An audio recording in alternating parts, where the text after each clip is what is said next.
Thank you very much for having me here and being here with us today. I'm going to present a paper that is a work in progress, but zeroes on the article that I've written for the book that Guy was talking about just earlier there.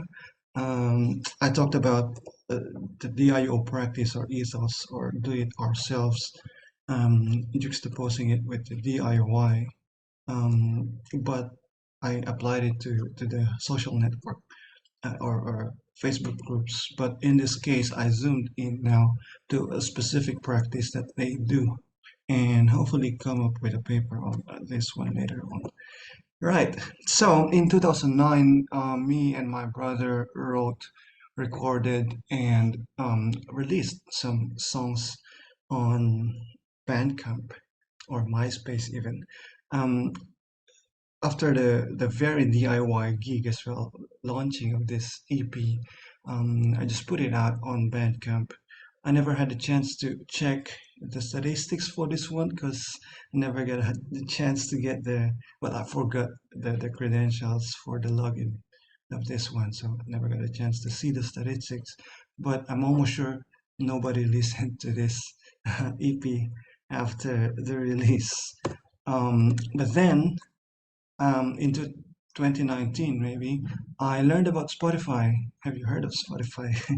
And a root note, I placed those same songs so that I can put it on Spotify.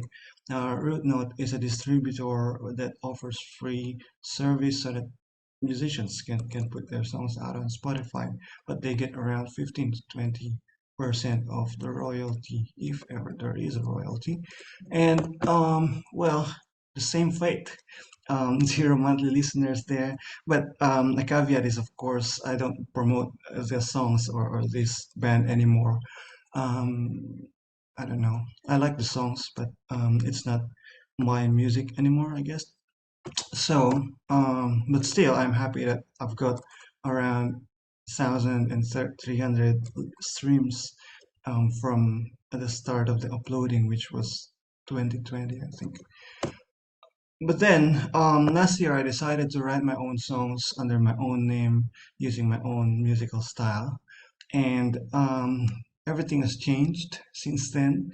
But the first year through GyroStream, it was a rough one still, rough months or rough year even. But as you can see in this graph from Spotify, there is there's a point where it just shoot up. So the question is, what happened there? That's May 29, 2022. And that's the time that I was introduced to a person named Johan in a Facebook group or community on Songwriters Society Philippines. Johan added my songs to this playlist, Pinoy Indie Mo, which is described as new sounds and work from emerging OPM or Filipino artists.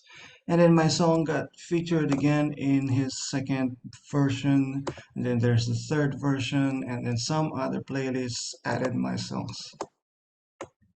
And this one is an international playlist from people who are also independent artists. Now, because of this, maybe that's the reason for that peak there. Um, and because of that, I thought of exploring further this practice of user-generated playlist curation, and especially for Filipino independent musicians through this DIO ethos that I was talking about.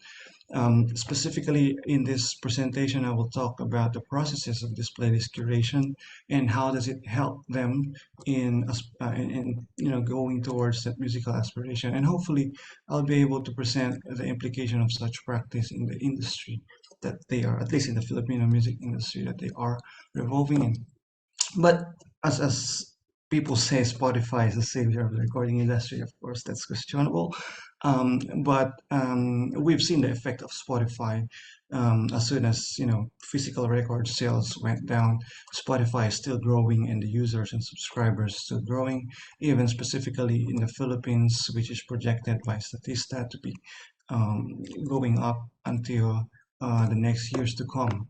But people are still academics, even are arguing that Spotify is still skewed toward major labels, especially its current payment system, where artists from major labels are still preferred to become part of those Spotify created playlists, for instance. Case in point is Justin Bieber, whose song is or album is number two, one of the most streamed albums in the Philippines. He is one of the most streamed artists in the Philippines. His songs are part of the most Spotify playlist in the Philippines. So it's still part of that big industry. So, speaking of playlists, there are different kinds of playlists now. It's the in-house Spotify playlist that we were talking about there. There is also a collaborative playlist where one or two or more people put their favorite songs out there, and it's like a mixtape in the 90s. There is a third one, user-generated playlist, which is an individually made playlist, but this is just for personal consumption of or private consumption of the individual, and sometimes. And other academics as well. They talk about these playlists as part of the identity and musical preference of these individuals. But in this presentation, I talk about the DIO generated, do it ourselves generated playlist or the community generated through those Facebook groups. So independent musicians in the Philippines talk about Filipino solidarity or the community spirit, which we call bayanihan, wherein we say tayo-tayo na lang, magtutulungan. We are the only ones helping each other. And this includes the communities of practice where they learn about the process of uploading songs and promoting their music. So they share the content, the learning and everything just to go towards that step in their careers as independent musicians. But we'll talk about the process of how they do it, how we do it. I'm part of it. The first step is the initiation, where a curator starts with a theme or genre based on his or her preference or the music that he or she likes. Well, it does not rely on experts or gatekeepers, which Morgan mentioned about in-house curation on Spotify, but it's dependent on the resources of these curators, their time, their effort, their capital, as Borju mentioned. The second one is the invitation. Then, if there's a theme, the curator calls for the entries for musicians through these Facebook music communities. So they post it with or without rules yet. So there are rules in these kinds of curations. Well, one would be to play the playlist at least once a day, so that it generates and it multiplies the streams and the reach to other artists and audience. The third one then would be the submission. The musicians will directly message the curator and or post reply of their Spotify link on those calls. And then selection is based on the theme. Then this is now the human and the gatekeeping side of the curator, which depends also on the number of the songs that the musicians will be giving out. Right. Um, sorry.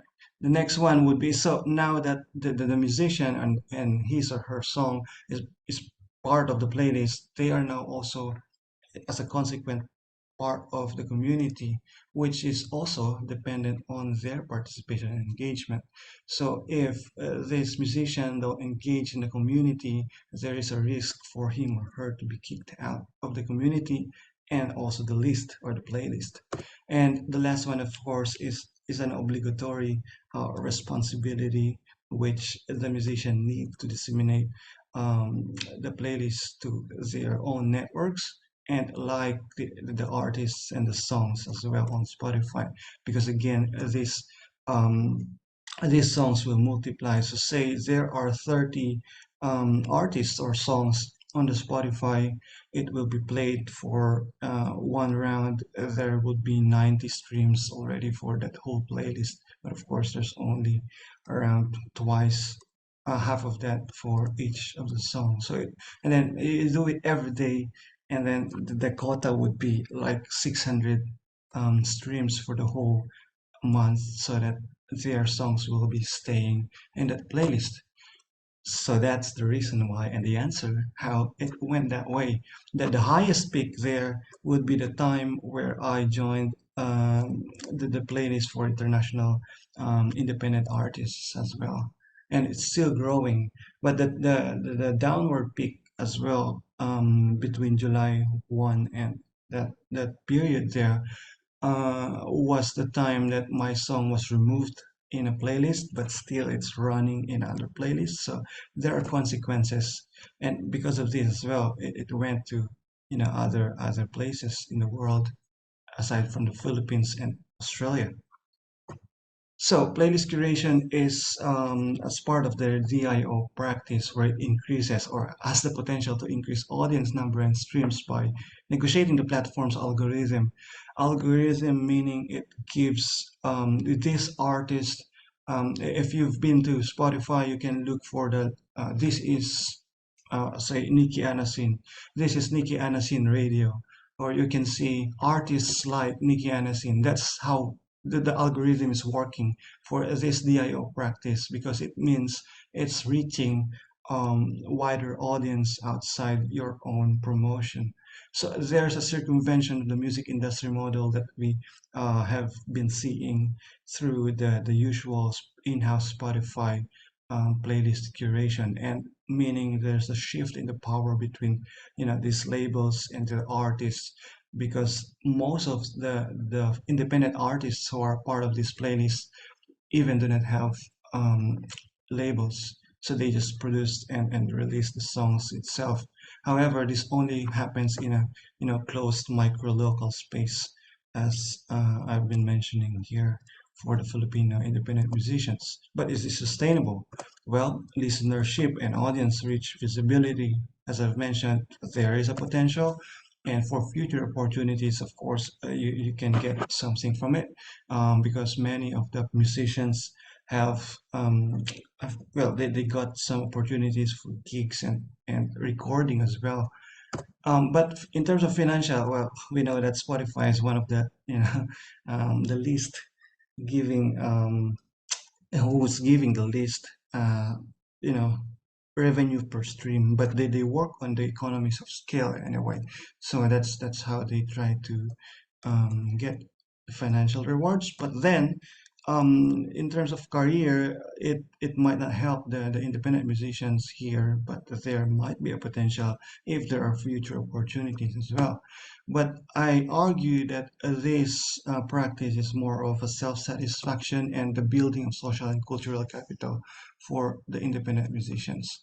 So, as a conclusion, I argue that playlist curation and these FMCs allow independent musicians to reach certain milestones, but these are dependent also in the career journeys that they define themselves, because the sustainability of this practice is also for them questionable. But it depends on how they grind, so to speak, in terms of promoting the playlists and their songs, because the industry is very precarious, as everyone knows, and we are vulnerable as independent musicians. But the industry is also fluid, and it also helps in terms of practicing the DIO ethos. It helps independent musicians to thrive in this community if they put effort in it. But more importantly, it's not the financial reward that mainly motivate these independent musicians, but it's the growth of social and cultural capital that they get from it, or possibly get from it. So I would like to thank these people and scan my QR codes so that you can boost my ego as a musician and as an academic. Thank you very much.